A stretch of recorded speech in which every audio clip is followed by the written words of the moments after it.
اهلا بيكم. النهارده جاي اقدم لكم كيك الزبادي وجوز الهند من غير دقيق بطريقه سهله جدا وبسيطه. لو عامله نظام غذائي طعمه بجد تحفه. محضره عندي علبه من الزبادي مع 2 عدد بيض وكيس من الفانيليا. هبتدي اخفقهم بالمضرب الكهرباء او بالخلاط زي ما انت شايفه بالشكل ده لحد ما يكون الخليط معايا ناعم خالص. بعد كده هجيب عندي ربع كوبايه من عسل النحل او سكر استevia الموجود، ونزلت معاهم بربع كوبايه من زيت جوز الهند او اي نوع زيت انت تحبيه. هستمر في الخفق بالشكل ده. بعد كده نزلت عليهم بكوبايه ونص من جوز الهند الناعم مع معلقه ونص من البيكنج باودر.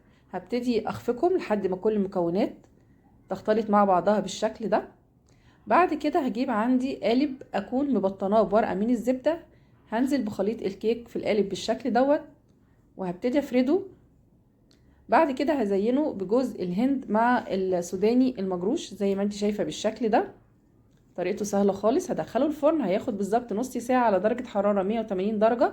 اول ما يطلع هيبقى معايا بالشكل ده. مش عايزه اقولك بقى على الطعم والريحه، بجد طعمه خطير. سهله جدا زي ما انت شايفه، من غير ولا نقطه دقيق، صحيه لو عامله نظام غذائي. السعرات الحراريه بتاعتها قليله جدا. من هنا ورايح هتاكلي كيك براحتك، بجد طعمها تحفه، هشه وطريه، صحية جدا، سعراتها الحرارية قليلة خالص. لو عجبتك يلا اعمليها وما تنسيش اللايك والشير علشان كل جديد يوصلك بإذن الله من وصفات مطبخ فوفا. وألف هنا وشفا. السلام عليكم.